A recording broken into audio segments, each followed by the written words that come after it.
And work at Maruti's Manesar plant remains suspended 24 hours after a scuffle broke out between the workers and the management. 80 workers have now been arrested for the incident that led to the death of one person and injured 40. Now, cases have been registered for rioting, assaulting a public servant, unlawful assembly and attempt to murder.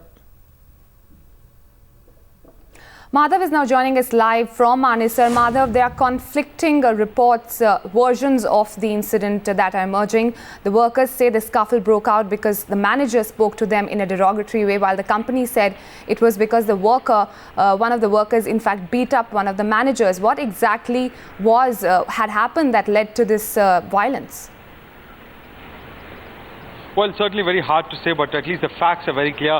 There are huge areas of the factory which are completely charged to bits right behind us. In fact, the very reception gate behind me has been completely charged, whether it's the screens, the tables, the chairs, the walls, all of it completely charged. Quite clearly, it's been about 24 hours since the incident took place, and at that time, quite clearly, one thing that is very evident is that some amount of friction between the management and workers led about this entire protest, where in fact the union members started to go about and violently protesting, smashing cars. The hundreds of cars that we've seen that are parked inside this complex that are completely been smashed to bits. The glasses are being completely broken, as well as the insides, as well as various parts of the entire inside unit. Now, this is a factory that produces about 1,700 units of cars a day. So production, as far as Maruti Suzuki's Gurgaon Manesar plant is concerned, are coming to a complete grinding halt. So quite clearly, this is something that the company will also have to look into as to how it can avoid such kind of law and order incidents from happening in the past. Last time too, when there were violent protests, there was talk of moving out the production facilities as far as Maruti is concerned to other states, like for instance Gujarat. Whether that decision will be taken by the company remains to be seen. The police has already arrested close to 100 people is what we are told. We expect that figure to significantly increase.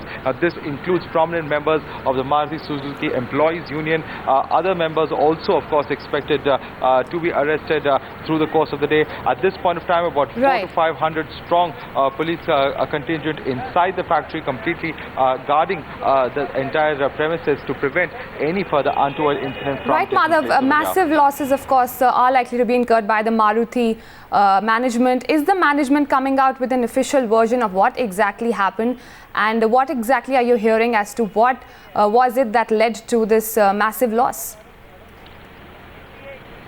Well, no formal statement that has come out from Maruti's side at this point of time, except for really saying off record that it was in fact the workers beating up one of the supervisors that had actually led to the things going out of hand. In fact, the workers' union has gone as far as to suggest that it was in fact a very derogatory remark that was made that actually led to this entire incident, and also further that all of this violence that is seen behind was actually done at the behest of bouncers which were brought in by the management, and those bouncers are the ones who actually carried out all of this violence. So two completely conflicting versions of exactly what is taking place on ground. We expect to see that the police, and with their investigation, would be able to actually throw some light on exactly what took place over here on ground at this important Maruti factory.